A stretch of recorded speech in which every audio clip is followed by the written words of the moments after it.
Hi guys, welcome to Tele Stock News 24। आज की इस वीडियो में हम बात करेंगे IOL chemical and pharmaceutical company के बारे में।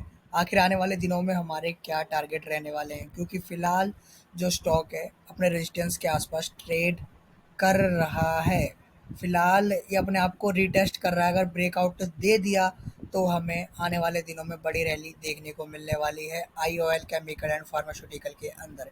यानी आने वाले दिनों में हमारे टारगेट बड़े होने वाले हैं। तकरीबन हमारा टारगेट 500 रुपये का रहने वाला है। अगर हमें ब्रेकआउट मिल जाता है, आने वाले मंडे और ट्यूसडे बहुत ही महत्वपूर्ण रहने वाले हैं इस स्टॉक के लिए, क्योंकि देखो मैं भी एक ट्रेंड लाइन आपको ड्रॉ करके दिखाता हूँ। ये देखोगे, यहाँ ये अपने आप को रिटेस्ट कर रहा है ब्रेकआउट देने के बाद। अब आने वाले 2 से 3 दिन हमें देखना ये होगा, अगर ब्रेकआउट मिल जाता है तो एक लंबी रैली हमें देखने को मिलने वाली है। क्योंकि जैसा कि हम सभी जानते हैं, कोई भी स्टॉक जब अपने रेजिस्टेंस के आसपास पहुंचता है तो उसमें सेलिंग चालू हो जाती है। इसी वजह से आपको रेड कैंडल देखने को मिल रही है। अगर यहाँ में ब्रेकआउट मिल जाता है तो एक बहुत बड़ी रैली देखने को मिलेगी, जो हमारे टारगेट भी बड़े होने वाले हैं। तकरीबन 500 का टारगेट हम लेके चलने वाले हैं, क्योंकि जो ये स्टॉक है बहुत दिनों से एक ही रेंज में फंसा हुआ है। फिलहाल मैं आपको आईओएल केमिकल एंड फार्मास्यूटिकल की बात करूं तो पिछले 5 दिनों में तकरीबन 7% का रिटर्न दिया है। पिछले एक महीने में तकरीबन 12% का रिटर्न दिया है। पिछले 6 महीने में तकरीबन -11% का रिटर्न दिया है। पिछले एक साल में तकरीबन -6% का रिटर्न दिया है। वो इस वजह से, क्योंकि जो मतलब कि कंपनी के जो शेयर प्राइस है वो एक फेस में फंसे हुए हैं।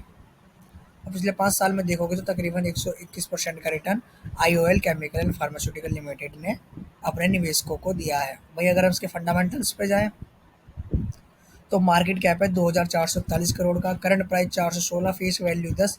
कंपनी डिविडेंड भी पे करती है, ये एक पॉजिटिव पॉइंट है इसके अंदर।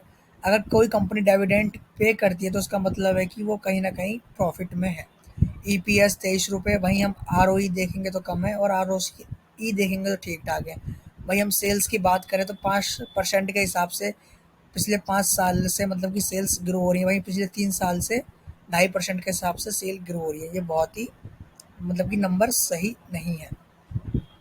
कंपनी पर डेप्ट ना के बराबर है। इंडस्ट्री पी की बात करें तो 33 के करीब है। वहीं हम स्टॉक पी पे आ जाएं तो 18, यानी कि अभी इस जो मतलब कि शेयर के मतलब कि कंपनी के जो शेयर के प्राइस है अभी अंडर वैल्यूड है।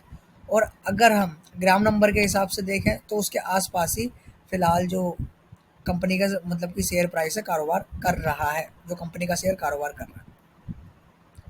अगर हम इन्वेस्टर्स में आके देखें तो प्रमोटर्स ने अपनी होल्डिंग बढ़ाई है। 2021 में देखोगे 43% होल्डिंग तकरीबन प्रमोटर्स के पास थी। 2024 में तकरीबन 48% होल्ड, यानी प्रमोटर्स को भरोसा है आने वाले दिनों में जो कंपनी है अच्छा कर सकती है। वहीं हम एफ आई आईज का देखेंगे तो स्टेक कहीं ना कहीं एफ आई आईज ने घटाया है आईओएल के अंदर। वहीं डी आई आईज ने भी अपना स्टेक इसके अंदर घटाया है। ये एक कहीं ना कहीं नेगेटिव पॉइंट है इसके लिए। अगर हम इसके प्रॉफिट की बात करें तो क्वार्टरली रिजल्ट इस बार के जो प्रॉफिट हैं इसके इतने अच्छे रहे नहीं हैं।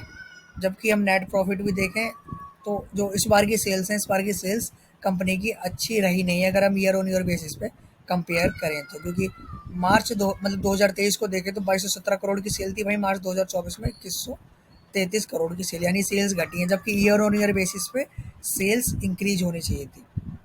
एज एन इन्वेस्टर मैं ऐसी कंपनी देखूंगा जहाँ ईयर ऑन ईयर बेसिस पे सेल्स इंक्रीज हो रही है, नेट प्रॉफिट इंक्रीज हो रहा है, यानी उसमें